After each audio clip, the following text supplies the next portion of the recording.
Hi, this is Tamara from Moogly, and I'm super excited to be helping to host this crochet along this month on Furls.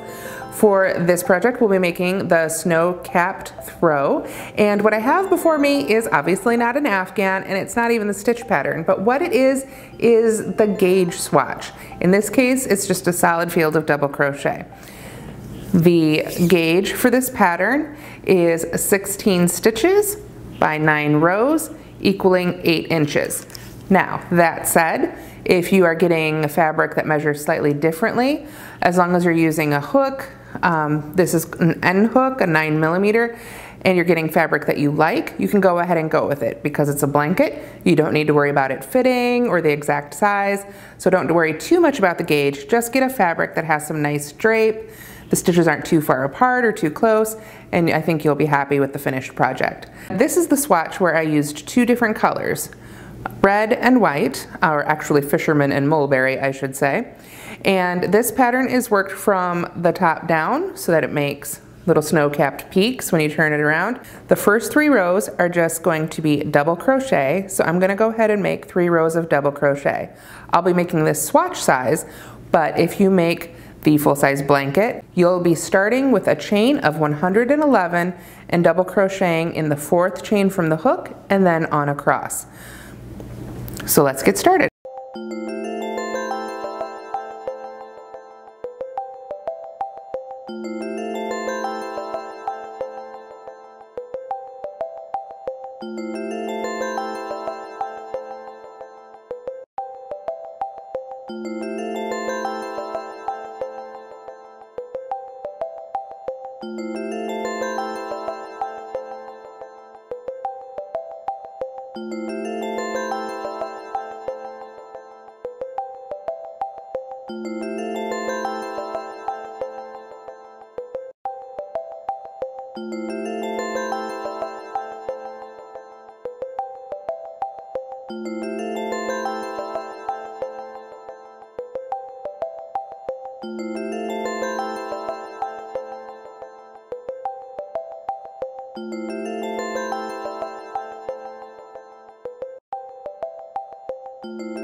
So I've made my first 3 rows, time to add the next color. Again, this is only if you want to change colors.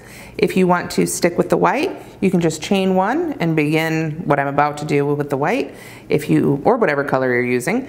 If you want to change colors, this is where you would switch.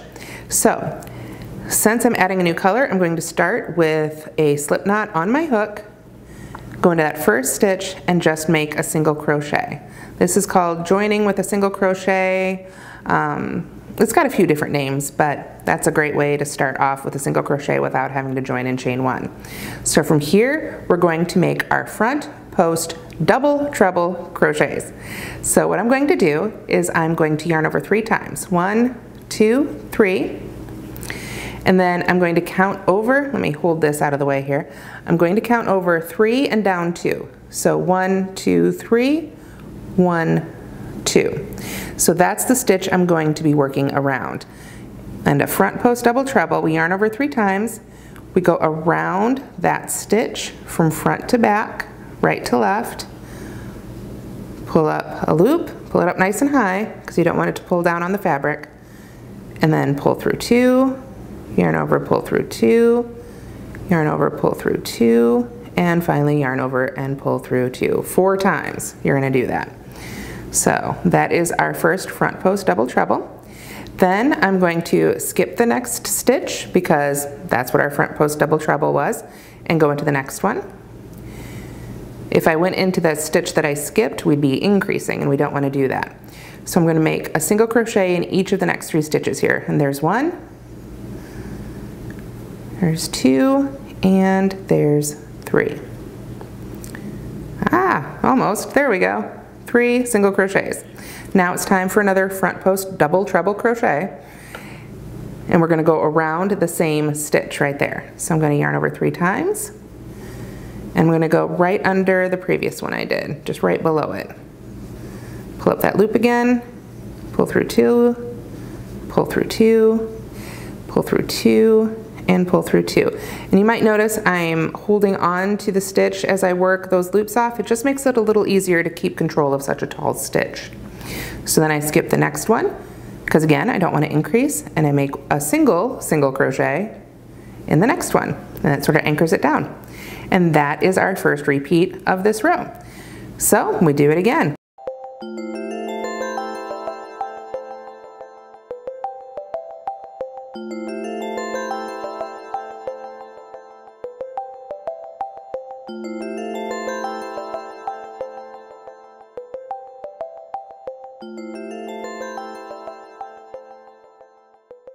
There we go.